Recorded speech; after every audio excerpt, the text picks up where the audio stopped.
5 janvier, Matthieu, chapitre 5, versets 1 à 26. Jésus, voyant ces foules, montait sur une colline.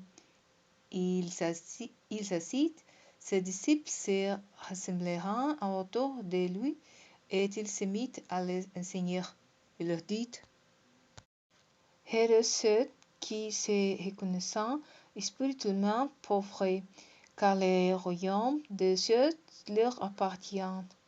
Heureux ceux qui pleurent, car Dieu les consolera. Heureux ceux qui sont doux, car Dieu leur donnera la terre en héritage. Heureux ceux qui ont faim et soif de justice, car ils seront rassasiés. Heureux ceux qui témoignent de la bonté, car Dieu sera bon pour eux. Heureux ceux dont le cœur est pur, car ils verront Dieu.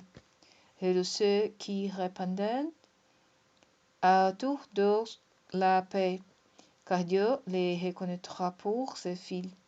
Heureux ceux qui sont opprimés pour la justice, car le royaume des cieux leur appartient.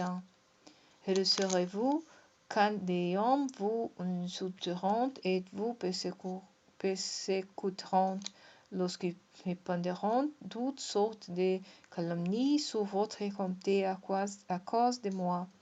Oui, réjouissez-vous alors et soyez heureux, car une magnifique récompense vous attend dans les cieux. Car vous serez ainsi comme les prophètes d'autrefois. Eux aussi ont été persécutés avant vous de la même manière. Vous êtes les sels de la terre. Si ces sels perd sa saveur, avec quoi la sera-t-on? Ce sel ne vaut plus rien. Il n'est bon qu'à être jeté dehors et piétiné. Vous êtes la lumière du monde. Une ville au sommet d'une colline n'échappe pas aux regards. Il en est de même d'une lampe. Si on l'allume, ce n'est pas pour la mettre sur une mesure à grains. Au contraire, on la fixe sur un pied de lampe pour qu'elle éclaire tous ceux qui sont dans la maison. C'est ainsi que votre lumière doit briller devant tous les hommes, pour qu'ils voient le bien que vous faites et qu'ils en attribuent la gloire à votre Père céleste. Ne vous imaginez pas que je sois venu pour abolir ce qui est écrit dans la loi ou les prophètes. Je ne suis pas venu pour abolir, mais pour accomplir. Oui, vraiment, je vous l'assure, tant que le ciel et la terre resteront en place, ni la plus petite lettre de la loi, ni même une pointe seront et n'en sera supprimée jusqu'à ce que tout se réalise. Par conséquent, si quelqu'un n'obéit pas ne serait-ce qu'à l'un de ces commandements, même s'il s'agit du moindre d'entre eux, et s'il apprend aux autres à faire de même, il sera lui-même considéré comme le moindre dans le royaume des cieux. Au contraire, celui qui obéira ces commandements et qui les enseignera aux autres sera considéré comme grand dans le royaume des cieux. Je vous le dis.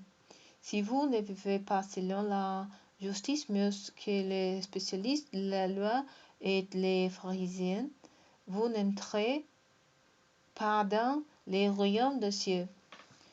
Vous avez appris qu'il a été dit à nos ancêtres: Tu ne commettras pas de meurtre.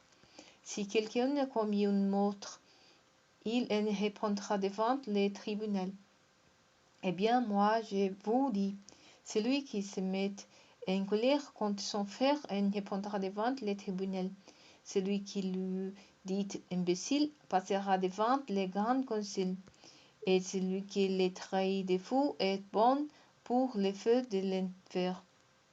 Si donc, au moment de présenter ton offrande devant l'autel, tu te souviens que ton frère a quelque chose contre toi, laissez-la ton offrande devant l'autel et va d'abord de te réconcilier avec ton frère, pour tu reviendras présenter ton offrande. Si tu es en conflit avec quelqu'un, dépêche-toi de t'entendre avec ton adversaire pendant que tu es encore en chemin avec lui. Sinon, ton adversaire remettra l'affaire entre les mains du juge qui fera appel aux huissiers de justice et tu seras mis en prison. Et là, vraiment, je te l'assure, tu ne sortiras pas avant d'avoir remboursé jusqu'au dernier centime.